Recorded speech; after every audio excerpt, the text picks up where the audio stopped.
आचार्य चाणक्य की पुस्तक चाणक्य नीति में चरित्रहीन स्त्रियों की पहचान बताई गई है और इसमें यह भी बताया गया है कि चरित्रहीन महिलाओं की पहचान उनके शरीर के अंगों को देखकर कैसे की जा सकती है। दोस्तों, हम यहाँ किसी भी तरह से स्त्री को शुभ या अशुभ की श्रेणी में विभाजित नहीं करना चाहते और ना ही हम ऐसा कोई प्रयास कर रहे हैं जिससे स्त्री के सम्मान को ठेस पहुंचे। हमारे द्वारा दी गई जानकारी चाणक्य नीति और अन्य पुस्तकों एवं ग्रंथों पर आधारित है। आचार्य चाणक्य ने अपनी पुस्तक चाणक्य नीति में चरित्रहीन महिलाओं के बारे में कई ऐसी बातें बताई हैं जिनको जानकर आप किसी भी चरित्रहीन स्त्री की पहचान बिना किसी मुश्किल के कर सकते हैं। चाणक्य नीति के अनुसार जिस महिला की गर्दन छोटी होती है वो महिला कभी भी अपने जीवन के निर्णय स्वयं नहीं ले पाती। इसी महिला हमेशा छोटे छोटे कामों के लिए भी दूसरों पर निर्भर रहती है।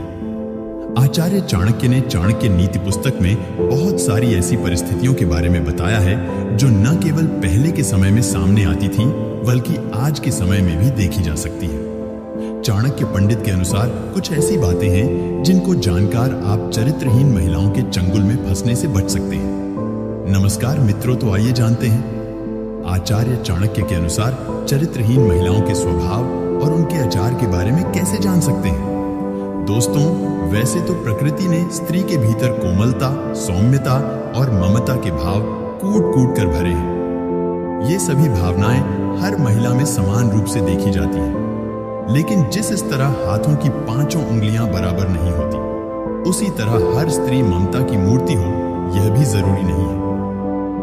दोस्तों, हमारा समाज स्त्री को परिवार की इज्जत मानता है और बहुत हद तक स्त्री को यह जिम्मेदारी सौंप दी गई है कि वो अपने परिवार और अपने कुल के नाम पर कोई भी आंच आने ना दे। जिस तरह कुछ महिलाएं अपने कुल के सम्मान के ऊपर किसी भी प्रकार की आंच नहीं आने देती, जिस तरह कुछ महिलाएं अपने कुल की लाज बचाने के लिए समर्पित होती हैं और हमेशा अपना आचरण पवित्र रखती हैं, वहीं कुछ स्त्रियां ऐसी भी होती हैं जो अपने ही कार्यों के द्वारा अपने कुल का नाश कर बैठती हैं। ऐसी स्त्रियों में संयम नाम की कोई चीज नहीं होती है और ये कभी भी अपने पति को समझने की कोशिश नहीं करती। इनकी झूठी बातों को कुछ लोग इनका प्रेम समझ बैठते हैं, लेकिन उन्हें सावधान हो जाना चाहिए, क्योंकि ऐसी स्त्रियां किसी का भी जीवन नरक बना सकती हैं। इसी तरह कुछ पुरुष भी ऐसे होते हैं और स्त्रियों को भी उनसे बचकर रहना चाहिए। अगर किसी महिला का पेट मटके के आकार का है तो उसके दरिद्र होने के आसार होते हैं, लेकिन ऐसा होना निश्चित नहीं है। लेकिन शास्त्रों के अनुसार इस तरह की महिलाएं खराब किस्मत वाली होती हैं। दोस्तों, स्त्री के चेहरे और उसके शरीर में कुछ ऐसे लक्षण होते हैं जो उनके भाग्य और चरित्र के बारे में बताते हैं। तो चलिए दोस्तों, आज के इस लेख में हम आपको इसी के बारे में बताएंगे। जिन स्त्रियों की गर्दन अधिक लंबी होती है, जैसे कि 4 अंगुलियों से ज्यादा लंबी, वे अपने ही कुल के नाश का कारण बनती है। इन महिलाओं की विशेषता यह है कि इनका स्वभाव अत्यधिक गुस्सैल और क्रूर होता है। ऐसी महिला जिसके गालों पर हंसते समय डिंपल पड़ते हैं, उसका चरित्र अच्छा नहीं होता। ऐसी स्त्री जिसके पैर की कनिष्ठिका उंगली या उसके साथ वाली उंगली धरती को स्पर्श न करती हो, अंगूठे के साथ वाली उंगली अंगूठे से बहुत ज्यादा लंबी हो, तो ऐसी महिलाओं का चरित्र स्थिर नहीं होता और परिस्थिति के अनुसार इन्हें उसको बदलने में देर नहीं लगती। ऐसी स्त्रियों को दुर्भाग्यशाली माना जाता है और इस तरह की महिलाओं की पहचान कर पाना बिल्कुल भी सरल नहीं है, जब तक कि इनसे धोखा ना मिले। लेकिन भारत की प्रसिद्ध पुस्तक चाणक्य नीति के अनुसार कई ऐसे तरीके हैं जिनसे स्त्री के चेहरे को देखकर उसके स्वभाव का पता लगाया जा सकता है। चाणक्य नीति के अनुसार जो महिलाएं अपनी वाणी पर नियंत्रण नहीं रख पाती हैं, वो अपने रिश्तों का सर्वनाश कर देती हैं। ऐसी स्त्रियां इसी श्रेणी में आती हैं। स्त्रियों में सुनने की क्षमता बिल्कुल नहीं होती, यह तुरंत जवाब दे देती है। इसलिए इस तरह की स्त्रियां घर में कलह मचाती हैं। जो स्त्री सदैव धन के पीछे भागे और उसके अलावा अन्य किसी बात पर ध्यान ना दे, तो पुरुष को समझ जाना चाहिए कि यह स्त्री लालची है और उससे सावधान हो जाना चाहिए। हमने आपको पहले भी बताया है कि स्त्री के चरित्र के बारे में उनके स्वभाव को देखकर भी पता लगाया जा सकता है। इस मामले में भारत में एक बहुत ही प्रचलित पुस्तक मौजूद है जिसका नाम है चाणक्य नीति। चाणक्य नीति के अनुसार ऐसे कई तरीके हैं जिससे महिलाओं के भाव तथा बोलने के रहस्य से उनके आचार के बारे में पता लगाया जा सकता है। जो महिलाएं टेढ़ी आंखों वाली होती हैं, उनके बारे में बताया है कि ये महिलाएं दिल और दिमाग के बीच संतुलन बनाए रखने में असमर्थ होती हैं। दोस्तों, ऐसी महिलाएं अत्यधिक क्रोधी स्वभाव की होती हैं और उन पर नियंत्रण स्थापित कर पाना बहुत कठिन होता है और इनके चरित्र पर कभी भी विश्वास नहीं किया जा सकता। दोस्तों, आगे बताया गया है जिन महिलाओं के पैर का पिछला भाग काफी मोटा हो और उठा हो, ऐसी महिलाएं घर के लिए शुभ नहीं होती। इसके उलट अगर पांव का यह भाग मांस रहित हो या चर्बी से रहित हो तो इस तरह की महिलाएं जीवन में विभिन्न प्रकार के कष्टों को आते जाते देखती हैं। जिन महिलाओं की आंखें पीली और थोड़ी टेढ़ी होती हैं, ऐसी महिलाओं का स्वभाव बहुत बुरा होता है। ऐसी महिलाएं जिनकी आंखें चंचल और स्लेटी रंग की होती है, वे उत्तम मानी गई हैं।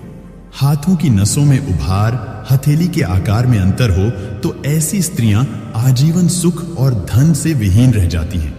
जिस स्त्री की हथेली पर कोई ऐसा चिन्ह हो जो किसी मांसभक्षी पक्षी या पशु जैसे कोयल, उल्लू, भेड़िया आदि की तरह दिखता हो तो ऐसी स्त्रियां दूसरे के दुख का कारण बनती हैं। ऐसी स्त्रियां जिनके कानों में बहुत बाल होते हैं और उनका आकार आसमान होता है, तो ऐसी स्त्रियां घर में क्लेश की वजह बनती हैं। मसूड़ों का काला होना भी स्त्री के दुर्भाग्य की निशानी है।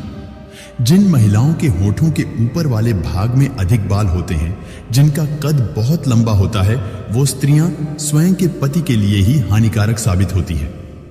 जो महिलाएं धन से अत्यधिक प्रेम करती हैं और सिर्फ धन की पीछे ही रिश्तों का निर्वाह करती हैं, उनसे दूर रहने की सलाह आचार्य चाणक्य द्वारा दी गई है। इस प्रकार की स्त्रियों की रुचि हमेशा से ही भौतिक सुख प्राप्त करने में होती है और इसके लिए ये किसी को भी धोखा दे सकती है। इसीलिए इस तरह के स्त्रियों से दूर रहने में ही भलाई है। जिन स्त्रियों के होंठ के ऊपरी भाग में अपेक्षाकृत ज्यादा बाल होते हैं, जिनका तन काफी लंबा होता है, ऐसी स्त्रियां अपने पति के लिए अशुभ मानी जाती हैं। जिन स्त्रियों के कानों में बहुत मात्रा में बाल होते हैं, वो एल-ले-ढाई झगड़ढ़ा करने वाली होती हैं और घर में हमेशा लल-लड़-ढाई झगड़ढ़ा मचाए रखती हैं। इनके साथ रहने वालों को हमेशा ही दुख और परेशानी घेरे हुए रहती है। इसके अलावा काले मसूड़े वाली स्त्रियों को भी अशुभ माना जाता है। मित्रों, यहां पर एक बात स्पष्ट कर दें कि बाहरी का मतलब भीतरी सुंदरता बिल्कुल भी नहीं होता है। ऐसी स्त्रियां हद से ज्यादा चालाक होती हैं और इनके हृदय में कुछ और रहता है, जबकि जुबान पर कुछ और रहता है, अर्थात इनका चरित्र दोहरा होता है। इसका मतलब है कि इनका चरित्र कुछ ठीक नहीं होता और इस तरह की महिलाओं को किसी दूसरे पुरुष से संबंध बनाने में तनिक भी देरी नहीं लगती। ऐसी महिलाएं जिनका ललाट यानी माथा लंबा होता है, वह अपने देवर के लिए अशुभ होती हैं। जिन महिलाओं का पेट लंबा होता है, वे अपने ससुर, और जिन स्त्रियों के कमर का निचला हिस्सा अधिक मोटा होता है, वो अपने पति के लिए दुर्भाग्य लेकर आती है। पर पुरुष के साथ संबंध बनाना इनकी आदत में शुमार होता है और ये स्वभाव से काफी अस्वच्छ प्रकृति की होती है। ऐसी स्त्रियां बड़े ही शातिर तरीके से अपना काम निकलवाती हैं। ऐसी स्त्रियों के पास कई पुरुष प्रेमी होते हैं और सबको ये अपने सौंदर्य और मीठी लुभावनी बातों में उलझाए रखती हैं। इसके अलावा झगड़ा करने वाली स्त्रियां जो छोटी छोटी बातों पर झगड़ा करती हैं, उनसे बचकर रहना चाहिए। आगे दोस्तों बताया गया है कि किसी स्त्री का पेट अगर घड़े की तरह होता है तो वो महिला ताम्र गरीबी और दरिद्रता के हालातों से गुजरती है। पेट का अधिक लंबा होना भी सौभाग्य से वंचित रहने का इशारा है। दोस्तों, आप हमारे इस बात से सहमत हैं या नहीं, नीचे कमेंट बॉक्स में जरूर बताएं। और ऐसे ही जानकारी के लिए आप हमारे चैनल को सब्सक्राइब जरूर करें। तो आज के लिए इतना, फिर मिलेंगे नई जानकारी के साथ। तब तक के लिए खुशी रहना। धन्यवाद।